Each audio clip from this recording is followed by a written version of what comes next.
एक गांव में जगन और लीला नाम के भाई बहन रहते थे। दोनों के माँ बाप नहीं थे और वही एक दूसरे का परिवार थे। जगन बड़ा था और लीला उससे 2 साल छोटी।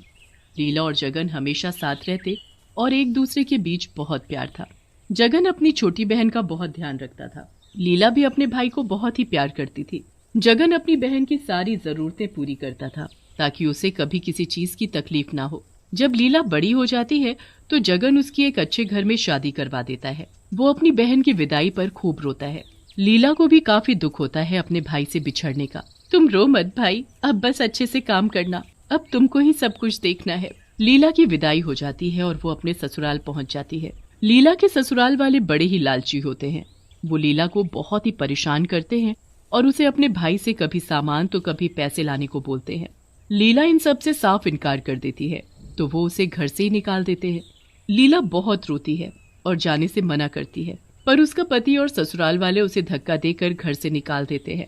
बेचारी रोते हुए वहां से चली जाती है और दूर एक पेड़ के नीचे जाकर बैठ जाती है। अब मैं क्या करूं, कहाँ जाऊं? भाई के पास गई तो उन्हें कितना दुख होगा ये जानकर कि मेरे ससुराल वालों ने मुझे घर से निकाल दिया है। नहीं नहीं, मैं कहीं भी रहूंगी पर वहां घर नहीं जाऊंगी। लीला यही सोचकर अपने घर नहीं जाती और रात को उसी पेड़ के नीचे सो जाती है। ऐसे ही बेचारी लीला काफी दिन गुजार देती है और एक भिखारन जैसी जिंदगी जीने लगती है। उसके बाद वो एक घर में नौकरानी का काम करने लगती है। वो अपनी जिंदगी ऐसे ही बिताने लगती है। दूसरी तरफ लीला का भाई लीला से मिलने उसके ससुराल जाता है। आस पड़ोस में पूछने से पता चलता है कि वो लोग वहाँ से मकान बेचकर कहीं और चले गए हैं। मेरी बहन कहाँ चली गई? वो ऐसे तो नहीं कर सकती। आखिर कहाँ गए ये लोग? जगत बड़ा परेशान हो जाता है और हर जगह पता लगाने की कोशिश करता है। इतने दिन निकल जाते हैं पर कुछ भी पता नहीं चल पाता। जगत बहुत रोता है। उसे समझ ही नहीं आ रहा होता कि करे तो क्या करे। वो हार कर वापस घर चला जाता है। एक दिन जब लीला काम करके जा रही होती है तो उसकी मालकिन उसे बुलाती है। जी मालकिन, देखो कुछ दिन बाद राखी है। तुम्हारा भी भाई है जिसे तुम बहुत याद करती हो। तुम उसके पास हो आओ, वो तुम्हारे लिए परेशान हो रहा होगा। राखी? मुझे तो पता भी नहीं था। मैं भाई से मिलने जरूर जाऊंगी। मैं उसकी सबसे पसंदीदा मिठाई भी लेकर जाऊंगी। वो बहुत खुश होगा। कितने दिनों बाद मैं उससे मिलूंगी। मैं जरूर जाऊंगी। हाँ हाँ, जरूर जाना। लीला अपने भाई से मिलने जाने के लिए बड़ी ही बेचैन होती है। वो अपने सारे पैसे इकट्ठे करके उसके लिए जाने क्या क्या खरीदती है। 2 दिन बाद वो अपने भाई से मिलने निकल पड़ती है और अपने गांव पहुंच जाती है। जैसे ही वो बस से उतरती है तो उसे दूर अपना भाई दिखाई देता है। वो जल्दी से बिना देखे रोड पर ही भागने लगती है कि तभी एक ट्रक आकर उसे कुचल देता है और उसकी मौत हो जाती है। भीड़ देखकर जगन वहां जाकर देखता है। ओह, लगता है किसी का एक्सीडेंट हो गया है। भगवान उसका भला करे। जगन वहां से निकल जाता है और लीला की लाश वहीं पड़ी रह जाती है। रात को लीला चुड़ैल बन जाती है।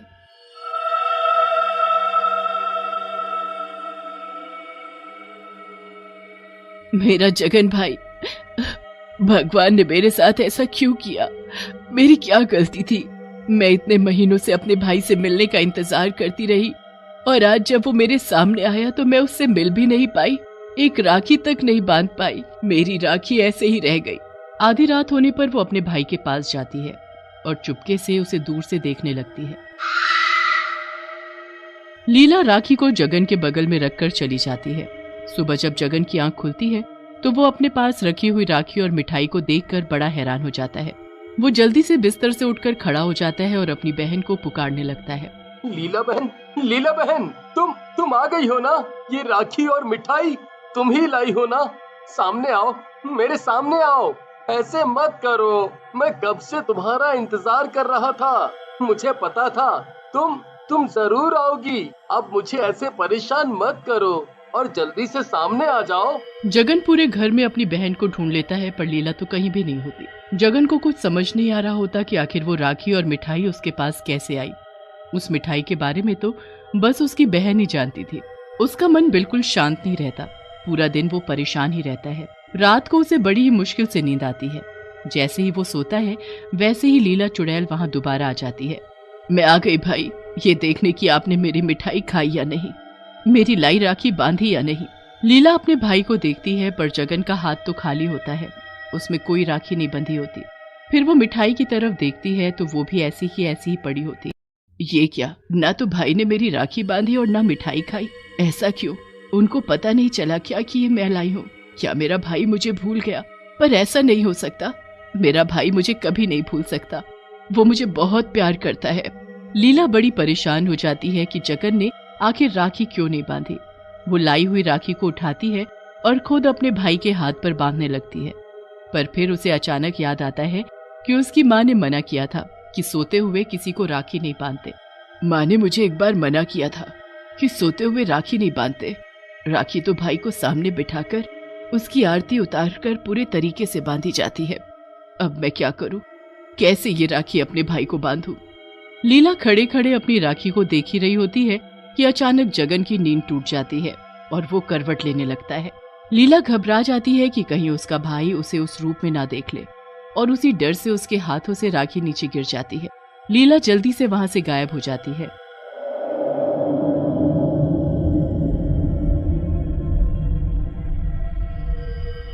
और राखी जमीन पर पड़ी रह जाती है। जगन की आंखें खुल जाती हैं। मुझे ऐसा लगा जैसे अभी यहाँ कोई था, जैसे जैसे मेरी बहन लीला थी, जैसे वो अभी यहाँ आई हो, पर वो तो यहाँ नहीं है। कहाँ चली गई हो तुम मेरी प्यारी बहन? मैंने तुम्हें कितना ढूंढा, तुम अपने भाई को कैसे भूल गई?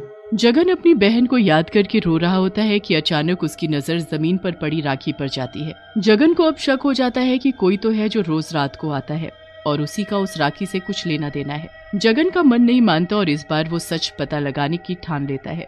ये राखी यहाँ कैसे आई? इसे तो मैंने उधर सामने रखा था। जरूर कुछ गड़बड़ है। कोई तो है जो यहाँ हर रात को आता है, जो ये राखी और मिठाई लाया है। कोई तो है, पर कैसे पता लगाऊं, कैसे पता लगाऊं? एक काम करता हूँ, आज मैं इस राखी को छुपा देता हूँ। जगन रात होने का इंतजार करने लगता है और जैसे ही रात होती है वो अपनी आंखें बंद करके लेट जाता है और सोने का नाटक करता है। उसके सोते ही लीला वहां पर फिर से आ जाती है।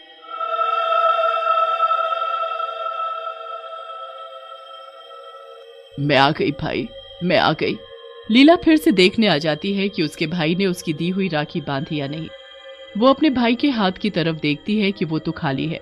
फिर वो इधर उधर देखती है कि राखी कहाँ रखी है, पर उसे राखी कहीं नहीं दिखती। वो बड़ी परेशान हो जाती है और पागलों की तरह घर में राखी को ढूंढने लगती है। जैसे ही जगन को एहसास होता है कि कोई उसके घर में है, वो चुपके से आंखें खोलकर देखता है। जैसे ही वो आंखें खोलता है उसके होश उड़ जाते हैं। चुड़ैल, ये चुड़ैल मेरे घर में। आखिर इस चुड़ैल का उस राखी से क्या लेना देना है? मुझे अब हिम्मत करनी होगी और इस चुड़ैल से पूछना होगा। लीला अपने भाई को सामने देखकर परेशान हो जाती है। उसे समझ नहीं आता कि वो क्या करे। कौन हो तुम? क्या लेना देना है तुम्हारा इस राखी और मिठाई से? मैं तो चुड़ैल हूँ। पर तुम रोज रात को यहाँ क्यों आती हो और क्यों उस राखी को ढूंढ रही हो? लीला अपने भाई से झूठ नहीं बोल पाती और उसे सब सच बता देती है। मैं लीला हूँ, तुम्हारी बहन। लीला फिर अपने भाई को सारी कहानी सुनाती है। जगन को लीला के लिए बहुत दुख होता है। ऐसी बात थी तो तुम एक बार तो मेरे पास आती। तुमने इतना वक्त इतनी गरीबी में गुजारा और इतना सब सहा। मैं तुम्हें तकलीफ नहीं देना चाहती थी, बस इसलिए यहाँ वापस नहीं आ पाई। पर जैसे ही राखी आई तो मुझसे रहा नहीं गया। मैं तुमसे मिलने गांव तो आई और तुम मेरे सामने ही थे, पर मेरा ध्यान रोड पर आते ट्रक पर नहीं गया और मैं उसके नीचे आकर मर गई। मतलब उस दिन वो एक्सीडेंट से एक लड़की की मौत हुई, वो तुम ही थी? हे भगवान! अब तुम अफसोस मत करो, मेरी जिंदगी शायद इतनी ही थी। अब मैं मुक्ति चाहती हूँ भाई। ये राखी मैं उस दिन से लेकर भटक रही हूँ। मुझे ये राखी तुमको बांधनी है। कल राखी का त्योहार है और मैं ये राखी तुमको बांधना चाहती हूँ। हाँ बहन, मैं भी तुमसे ये राखी बंधवाना चाहता हूँ।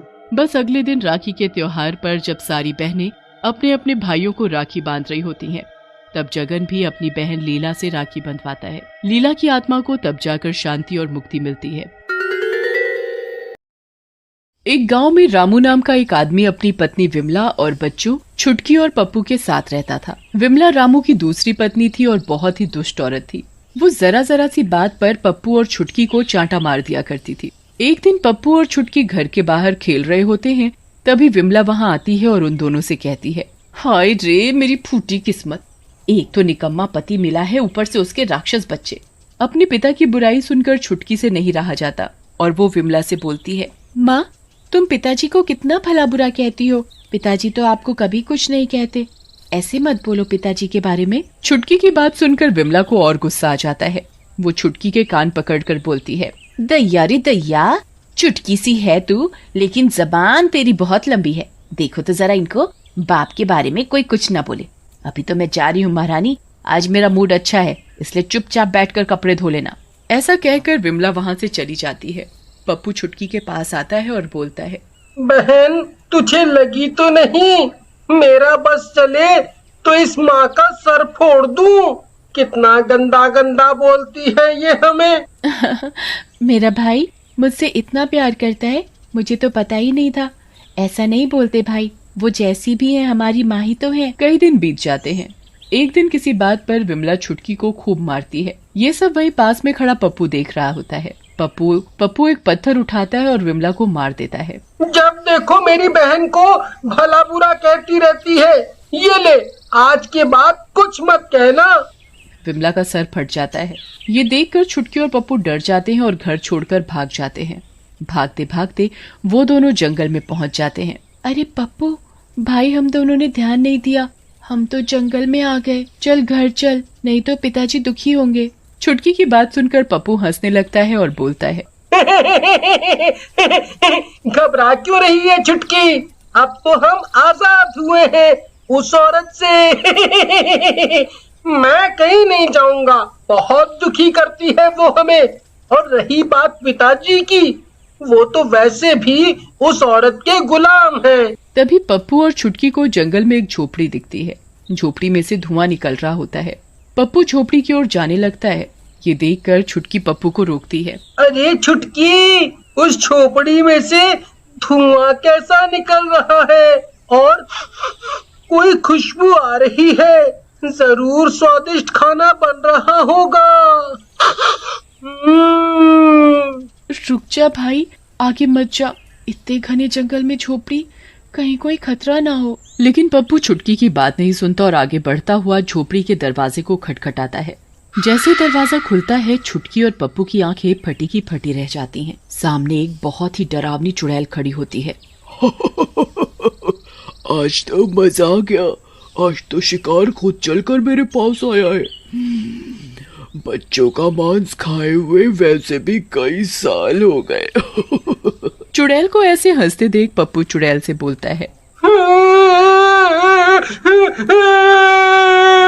चुड़ैल जी, खाना है तो मुझे खा लो, मेरी बहन को मत खाना, इसे जाने दो प्लीज।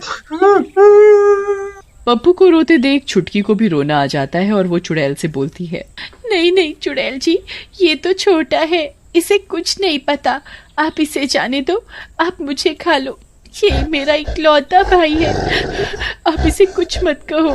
पप्पू और छुटकी की बात सुनकर चुड़ैल का गुस्सा शांत हो जाता है और वो मुस्कुराते हुए बोलती है, तुम दोनों भाई बहन का प्यार मुझे अच्छा लगा, तुम दोनों जाना चाहते हो चले जाओ, मैं तुम दोनों को ही कुछ नहीं कहूँगी। चुड़ैल की बात सुनकर छुटकी बोलती है, आप कितनी अच्छी हैं चुड़ैल जी, आप हम दोनों को जिंदा छोड़ रही हैं, लेकिन हम दोनों घर जाएंगे तो भी हमारी मौत पक्की है, हमारी सौतेली माँ हम दोनों को जान से मार डालेगी, इससे अच्छा है आप हमें खा लो ताकि आपका पेट तो भर जाए।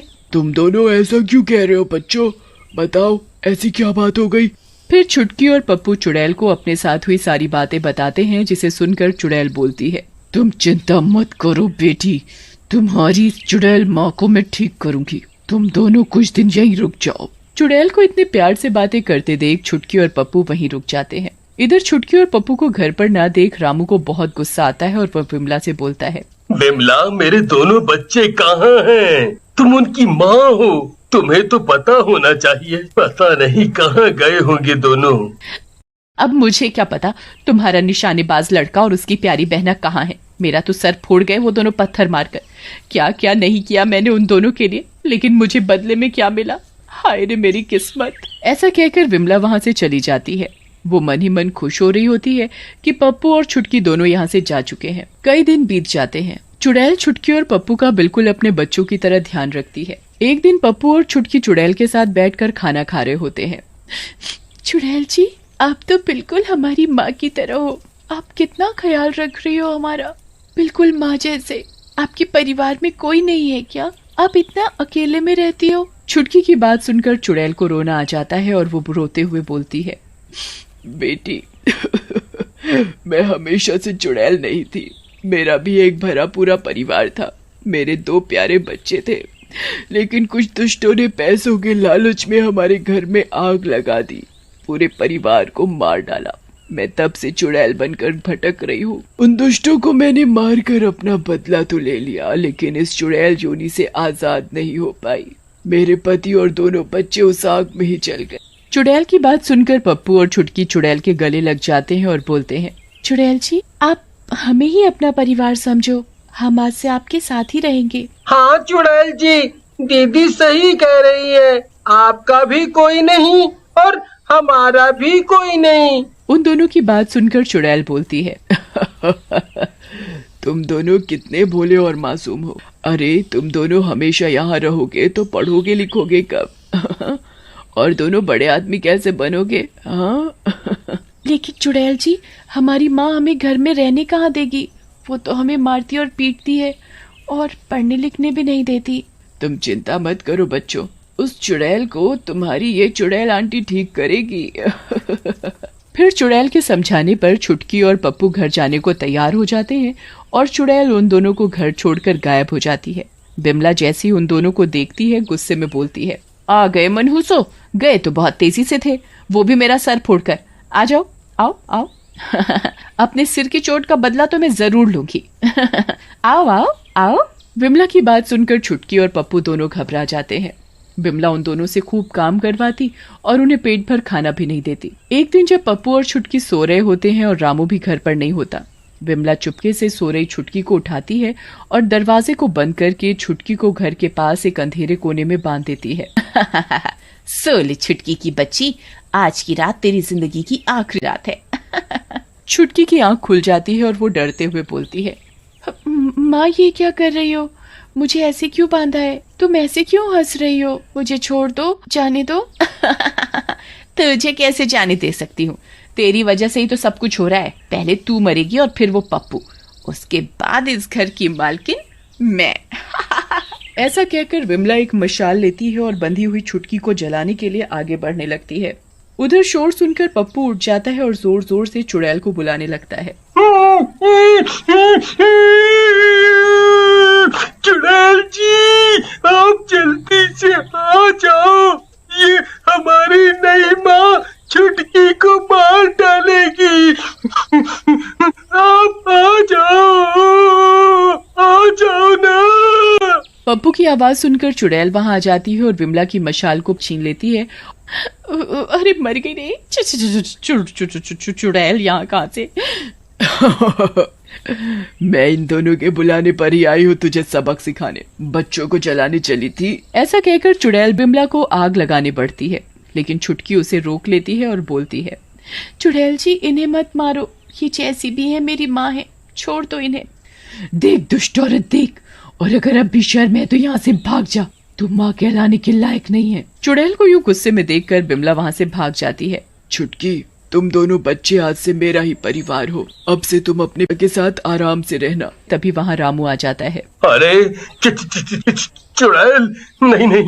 अरे रामू, तुम और ये तुम्हारे बच्चे हैं? तुम सब जिंदा हो? हाँ, लेकिन तुम कौन हो और मुझे कैसे जानती हो? रामू, मैं कोमल हूँ।